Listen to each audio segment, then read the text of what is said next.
Thank you, thank you, thank you. Nice job. Stand in the light and be seen as we are. With all of our perfection, with all of our flaws, with all of our mistakes, with all of our history, to stand open and receptive and say, here, world, this is who I am. I'm growing, I'm stretching, I'm becoming, I'm learning, but it's just me.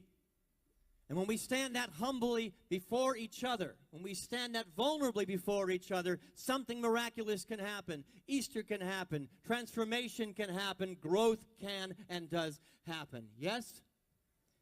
And Easter is going to come through your lens. You know, I want to tell a little joke just to get the ball rolling today. There was a kindergarten teacher, and she had a plan that she was going to teach her class a little lesson about self-esteem, help them realize the light that they were.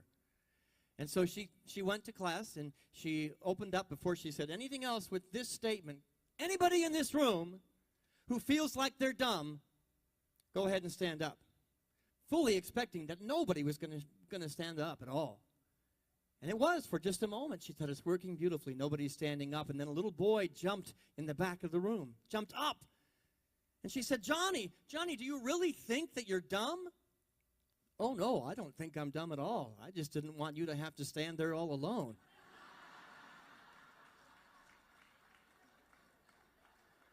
Here is a reality. Nobody in this room is dumb. Every one of you is wise, intelligent, intuitive, faithful, and has an ability to process the information of Easter your way.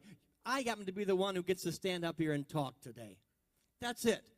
You get my current ideas about Easter. It was different last year. It's different this year. It'll be different next year. But the only story that really matters is the story that's happening in your heart, and you are smart enough to process it. My job is to challenge you to live it. Whatever Easter represents to you is to live it fully and let every cell of your being be alive with that energy. Don't do it halfway. Do it all in. So now, my story of Easter. I want you to travel, to use the faculty of your imagination to travel with me back in time. Maybe you were 8, maybe you were 9, 10, maybe you were 47, I don't know. It was that moment that you were sitting on the edge of a pool, and you looked across that expansive pool of water, and you saw the dragon. We're on a hero's journey here at Unity North. You saw the dragon that had been calling you for years and years and years, but you were too afraid to go confront the dragon. And there it was, the high dive. And you looked over, and there's nobody in line. That never happens at the high dive, ever, that there's no line. It must be a sign from God. Today is the day that I'm going to make the journey, confront the dragon, and go off the high dive. And so you stand up with all the courage you can muster, and you begin that long, arduous walk, knowing that everybody and their grandmother is watching you. And step by step, you get a little bit more nervous. Step by step, you begin to shake just a little bit. Step by step, a little bit of sweat begins to drip on your brow. And you're asking yourself, what in the world am I doing? And still, there's no line at the high dive. God, is this supposed to happen today? And then you get there, and you take that step up. And you went, well, this isn't so bad. I can do this. Something good's going to happen here. And you take a step, and another step, and another step. And then you look down. Holy mackerel, today is the day I'm going to die. What makes you know that is because you're now at the point of no return, because the line that wasn't there for the 20 minutes it took you to walk from one side to the other is now lined up a mile long behind you. Oh, and they all have an opinion about what you're about to do. Okay, I got to keep going. I keep ascending higher and higher and higher. And then you finally step out onto that ledge, and thank God there is a bar there to hold on to. For a moment, you have peace. For a moment, you're okay. And then you realize the bar doesn't go all the way to the end of the board.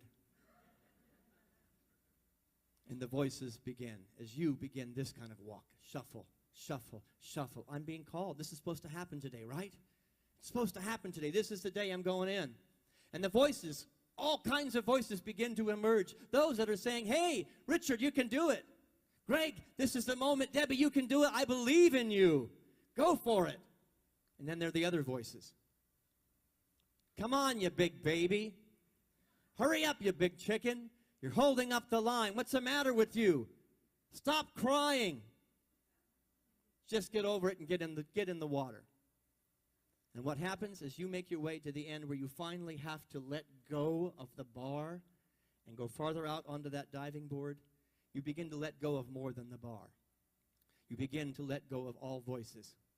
All the voices of cheering, all the voices of mockery, all the voices of critique.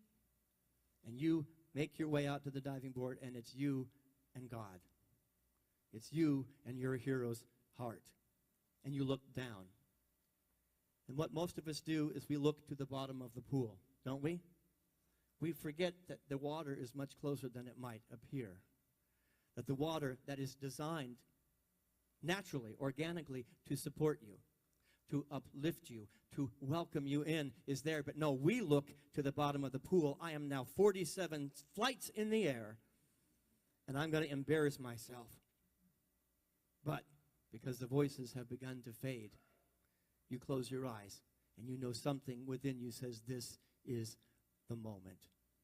And you close your eyes, and when you open them again, it's splash. I did it. I'm here. I'm never going to be the same again. Now, you may have not gone so gracefully into that water. You may have forgotten the counsel that says you should put your legs together when you dive off the high dive. No details needed, but it was painful. You may have belly flopped and embarrassed yourself, but you are in that pool. That which you set as an intention, you're now living in it and as it. You're one with the water, and you're probably red from top to bottom. You're never going to be the same again. This is the day I became a man or a woman. And then you pop to the surface. That is the story of Easter. That is my metaphor for Easter. That is what one man did. One man went to the diving board to show humanity it was possible. One man went to the diving board to dip into an infinite pool of possibility. The water is a great metaphor of what can be for your human experience, of what can be for your spiritual experience. He went and led the way. He had all the same emotions that we had going to the diving board. He was afraid. He was angry. He heard voices. Oh, did he hear voices on all sides. And eventually he had to get to the place where he only heard one voice. Okay, you and me, God. You and me. See, eventually on our spiritual path, if Easter is being born within us, we too have to come to the place where we say, into thy hands do I commend my spirit. Into the hands of something more powerful than my ability to process the critique, the cheering, the mockery, the pain, and the difficulty. I commend my spirit. And following the example of this great man, we have to come to the place where we say, the Father and I are one. The Father and I are one. We're one. We're one. I know this is like, okay, we're one. We're one. We're one. Not my will, but thine. Not my human will, not my human emotions, not any of that stuff, but the urging of life itself, of light itself that says, give me expression, give me birth. That's what Easter is about, and that's the call that's happening for you. And only you are going to know how to answer that. But I do know that probably everybody in this room has a metaphorical diving board in your life that you're looking at. A dragon that's across the way, that's calling you into the infinite pool of possibility. Today is a decision moment, a moment of choice. Is the fear of the dragon going to keep you from evolving, becoming, and stretching, and expanding, and growing? Or are you going to be the hero? Are you going to be the veritable presence of the light, the veritable presence of the Christ? You know, all in is the title of the talk. And obviously, that's a poker term. For those who don't play poker, it means I'm fully invested. I'm going all in. Everything I have is invested in the hand that I now have in front of me. But Jesus clearly demonstrated in the Easter experience that Easter must be an all-in, and it must be an all-in experience. One cannot exist without the other. People who are pushing their way through life, pushing all in, get very tired very quickly and will not persevere to the end. It must be partnered with an all-in experience. Let every voice but God's be still in me. Let every voice but the voice of the water that is calling me into the higher potential, the higher frequency, the higher vibration be still in me, that I might be more of who I am supposed to be. Now, Jesus went all in, all in, all in at all times. How do I know that? Let me just go to his words. He lived his life, he lived the last week of his life just as he lived the 32, 33 plus years of his life, completely all in. This is what Jesus had to say. I'm going to invite you to read it with me. Together, love the Lord your God with all your heart and with all your soul and with all your strength and with all your mind. I'm going to invite you to read that again, and I underlined it and bolded the word all for a reason. Give it some extra oomph. Here we go. Love the Lord your God with all your heart, with all your soul, with all your strength, and with all your mind. You want my experience of Easter? It is an all-in experience. You cannot do it halfway. You cannot do this beautiful, precious gift of life that you have been given halfway. You can't do it once in a while. You can't do it when it's comfortable. Easter, we get all dressed up and we put on a suit and fried. It's hot in here, isn't it? We put on a suit and look good for one day a year and think, okay, I've done Easter. You've just begun the path of Easter. That's the call of the noticing of the dragon. Easter is happening for the 3,000 days that follow this moment. When the suit comes off, when the clothes come off, and you're face to face with your human experience, and you are face to face with everything that's happening in your life, that's the moment that the walk begins. The ascent begins with everything that you are. And he said he was asked, this quote comes directly from somebody saying, Master, what is the greatest commandment? Clearly, it's easy to say it's love. Love, love. And he says the second commandment is just like the first. Love your neighbor as yourself. So, to make it simple, Reader's Digest, Easter equals love. The man's life, Jesus, equals love. And if we can love fully and quit arguing and philosophizing and theorizing and mentally doing gymnastics about what does Easter really mean, we come to the place of I'm just at a place of being love with all my heart, with all my mind, with all my strength, and with all my spirit. And I'm loving everybody else as an extension of me, as the same vibration as me, as the same light as me. And all of the problems that we see around this world can and will be organically fixed and changed by just being at that level of love and vibration. This man's life is a challenge to love everyone all the time and to not make exceptions to where you find the face of love. To stop making exceptions to where the face of God can be found. Can it be found in the voices that are cheering you? That's easy. Can it be found in the voices of the people that are saying, get off the board, you baby, quit crying? Yes, it can. What have we profited if we love our friends? The master teacher said. We love those that love us. That's too easy. The diving board is much higher than that. Love those that persecute you. Love those that spitefully revile you. Love those that call you names. Love those, all in with the love that you are, and let that light dispel the darkness. It says in the book of John, chapter 1, the light shone in the darkness, but the darkness did not overcome it. How deep is your faith? How deep is your pool that you're swimming in? Is it deep enough to be in the place of critique, of crucifixion, of betrayal, of doubt, and still say, I will be love here? That's what Easter is for me. That's the pool. That's the whole diving experience. And I want to break it down. It's not going to look the way you think it might look. It's not always going to look the same. Certainly, Judas and Simon were pretty ticked off with Jesus. You're not showing up the way you're supposed to. No, I'm showing up as love. Now, make no mistake about it, the guy was human. I love when I read the scriptures and was introduced to the human Jesus who got ticked off just like I do, who got scared just like I do, who had the same sweat dripping on his brow in the Garden of Gethsemane that I had walking to the diving board. But he didn't let it define him. He went to a higher, deeper place of the vibration of love. Let's break this down into the components of this. Let's put the first slide up. Say this with me, please. Love with all, not some, not a portion, all of your heart. He is speaking to the divine feminine of our nature. He is speaking to the feeling nature that exists within each and every one of us. So many times in New Thought, we think we're supposed to walk through this human existence and deny the fact that we're having human experiences. That things, oh, it's not hot and I'm not in hell. Well, can you love yourself enough to be able to feel crucifixion fully?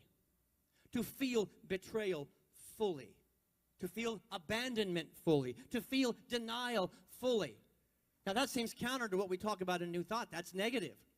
Negative is necessary. It's not bad. Positive isn't good. Take a battery. You got a negative and a positive charge. Both are needed or nothing happens. You're stagnant. You need that. And what happens if we allow ourselves to feel that which we have labeled negative, it eventually is leading us somewhere. It's leading us to a higher diving board, into the pool, because then we begin to feel what triumph feels like. If we pretend it's not happening, then we deny that energy that is calling us into a greater expression. If we deny our humanness, if we deny the pain of being human, the things that confuse us, the things that are difficult to process, we're never going to get past it. That which we resist will always, always persist. So we must feel it first. And then as Jesus did, we begin to recognize something very profound. He told the Pharisees and Sadducees, I am in this world. He's feeling it. I'm in here. I'm having this experience. However, it does not define me, because I am not of this world. I'm in it, but it will not, the darkness will not take over. And what we do is we come to the greatest realization of all, that feelings are something we experience. They're not something we are. Go ahead and feel the anger, but don't be anger. Go ahead and feel the fear, the scare, but don't be it. Isn't this interesting? It's a great phrase in my household. I'm feeling really ticked off with my wife right now. What does that feel like? But it does not define me. It does not define our relationship. It does not define certainly the words that are about to come out of my mouth that I might pay for. So when you're walking through hell, don't put up a tent. When you're walking through the hellish experience, don't put up a tent. Isn't this interesting? And it's a thing that my friend Michael Moran put out on Facebook this week was so profound. He said that not every positive change, not every positive outcome, not every positive transformation began with what we would label a positive feeling. I don't know about you, but I'm the man I am today because I went through crucifixions. And I allowed myself to feel what it felt like. So love yourself with all your heart, your mind, your soul, and feel what it feels like, that you then can step up the ladder and get to a higher place. The diving board's calling you to a higher and higher place. Let's go to the next slide. So that's the divine feminine, the feeling nature. Let's say it together. Love with all the divine masculine, the thinking nature within us. You know, you have been gifted by grace the greatest opportunity to manifest the life that you want. Everything that God is has been given to you, and you're created in the image and after the likeness of God, which means you are creative. And this laboratory between your ears is the most beautiful place to create something. Something that maybe never existed in your field, but you and are manifesting it through the consciousness that you're holding. To love yourself and to love humanity enough that you are allowing only thoughts that are uplifting to enter in there. So you're experiencing the crucifixion, you're experiencing betrayal. What is the thought I'm holding about that? Here's a reality. Cause and effect are not separated by time and space. Someone's betrayal of me is not the cause of my suffering. I want you to hear that. My thought about what they did is the cause of my suffering. What somebody says to me in this moment will never be the cause of my suffering. It is the thought that I allow access in the laboratory between my ears that is the cause of my suffering. I want you to take that in for a second. Resurrection will always be a byproduct of a faithful and focused mind. Don't go to sleep. and get to the place as you do on the diving board, as Jesus did in the Garden of Gethsemane, as the Course in Miracles teaches. Next slide, please. Let's say it together. Let every voice but God's be still in me. Say that again. Let every voice but God's be still in me. When I do that, resurrection is done. The ascension has already occurred. I have raised myself up before it's shown up out here in the world. I'm already the risen Christ. I'm already living at the light. God, into thy hands I commend my thoughts. God, into thy hands do I commend my consciousness. We've got this. Not my will, but thine. Success will always be created first in mind and then in reality. Let's go to the next. Well, let's hear what Charles Fillmore has to say. I might want to give reference to Charles Fillmore today. He's the co-founder of Unity. Let's read this together. There is an invisible thought stuff on which the mind acts, making things through the operation of a law. Every thought moves upon this invisible substance in increasing or diminishing degree. When we praise the fullness of God, this thought stuff is increased in our mental atmosphere. It reflects into everything that our mind and our hands. That's how powerful you are. So when you're making your way to the infinite pool of possibility, first you're feeling water, the divine feminine, then you're thinking water, the divine masculine. And when those two come together, next thing you know, you're going to be in the water. By law, by design. Jesus worked the law.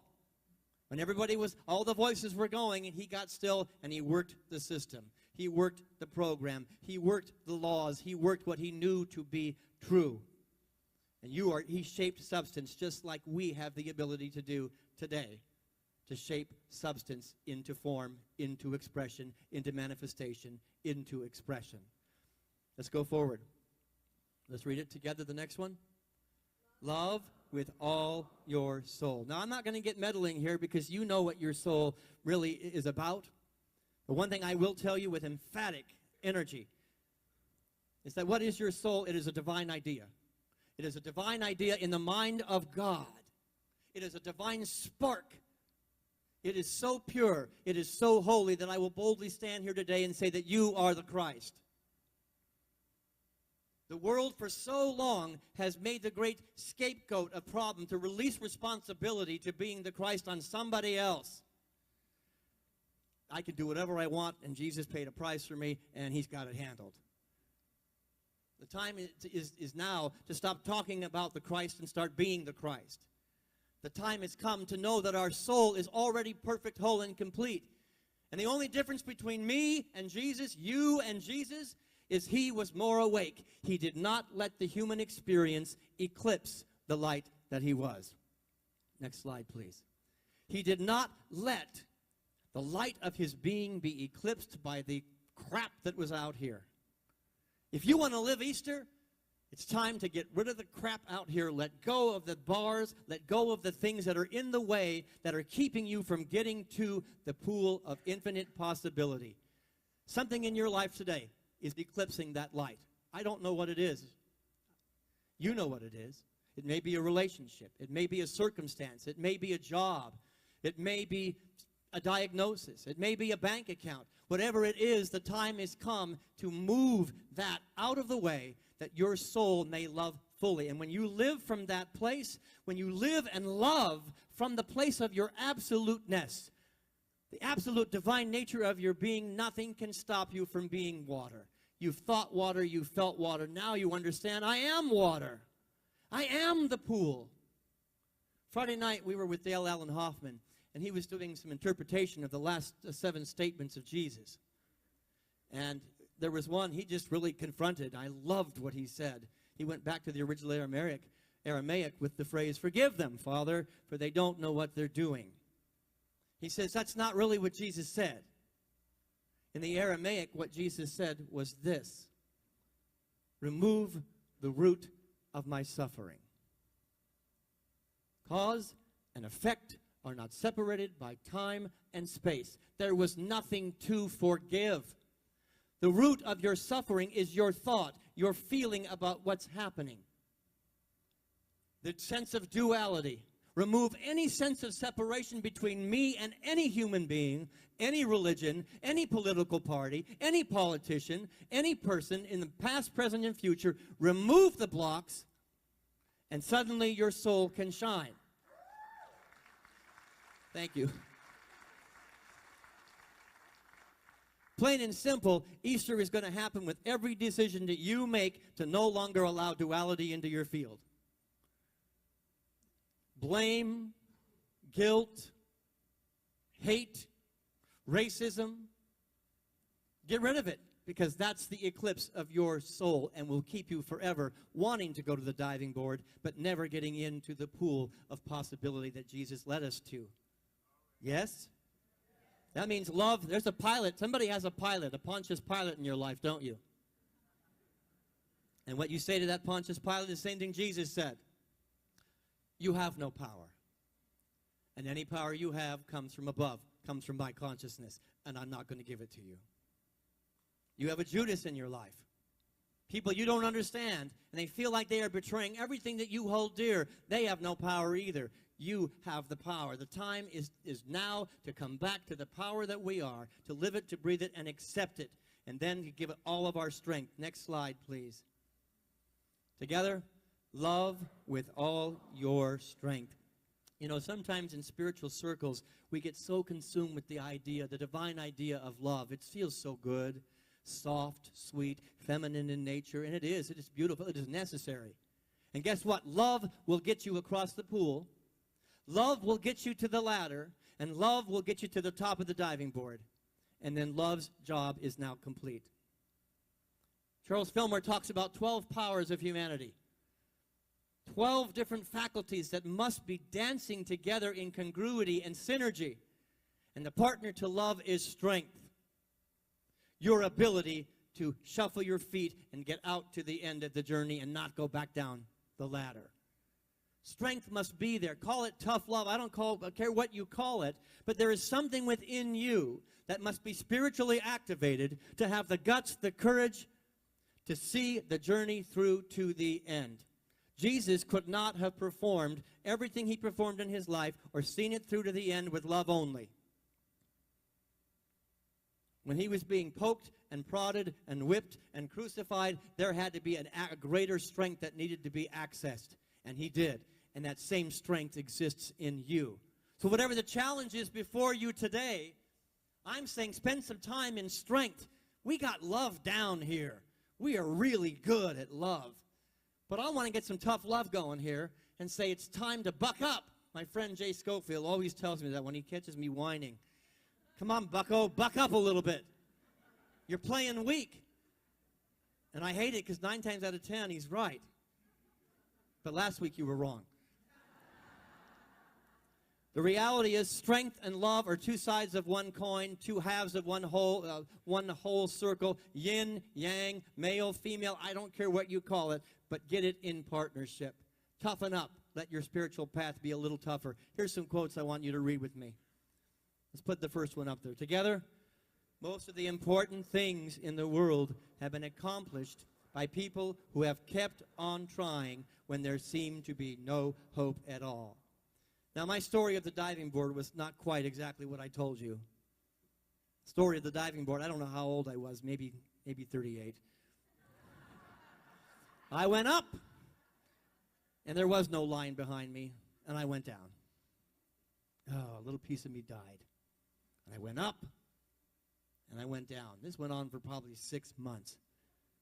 And then when I finally had the courage to get out of that board, I belly flopped like you have never belly flopped ever in the history of the world. And it hurt, and it was painful, and I was in the water. There was no more eclipse of what I could be and what I could do. It's a great metaphor for every time in my life that I have belly flopped, and every time I've been asked to step up to the plate, and I've shied away. I am water. I think water. I feel water. I am the infinite pool of possibility. And that is not arrogant, and that is not egotistical. It is egotistical and arrogant to play small and to take the precious gift of life that you have been given and to waste it. It's like the daffodil starts to come up, the tulip starts to come up, and you go, no, I'm not ready, and shove it back in the ground. You are a daffodil and a tulip and a flower that wants expression, wants the fragrance of your love to be so fully expressed that you are now an agent for transformation on the planet. Not just internally, but externally. All in. All in. With all of your strength. Next quote. Together. Our greatest weakness lies in giving up. The most certain way to succeed is always to try just one more time. That's Easter. Right there. That's Easter. Don't give up. Keep the faith in the circumstances when everything's falling apart. Keep your faith, keep the focus, keep the direction. Love with all your heart, your mind, your soul, and your strength. When there's nobody there and you're standing alone, go to the upper room.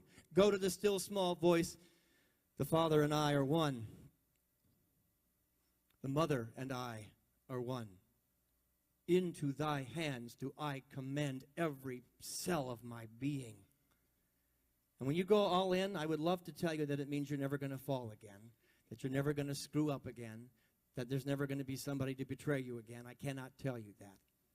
But I do know that if you stay true to your course, your hero's call, that the Father, the Mother, and the energy of life will be there to pick you up and get you to the finish line. For you are the Christ. I want to show a video as an exclamation point on everything I've said today. This is a story of Derek Redmond.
When troubles come and my heart burdened be, then I am still and wait here in the silence until you come and sit a while with me. You raise me up so I can stand on mountains. You raise me up to walk on stormy seas. I am strong when I am on your shoulders.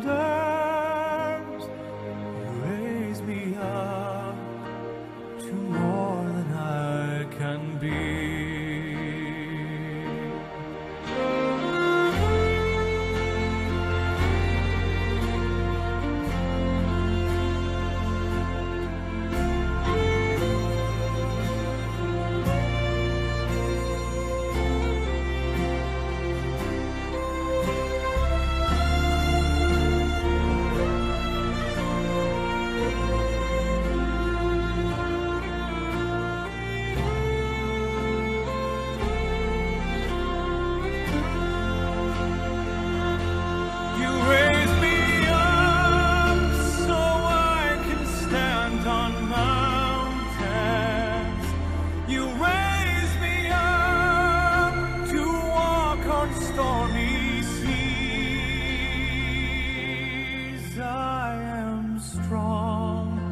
When I am on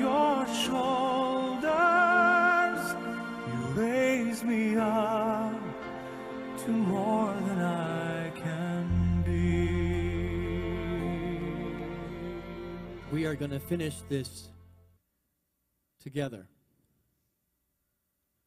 And I don't know what crucifixion your soul is going through or that your life is expressing.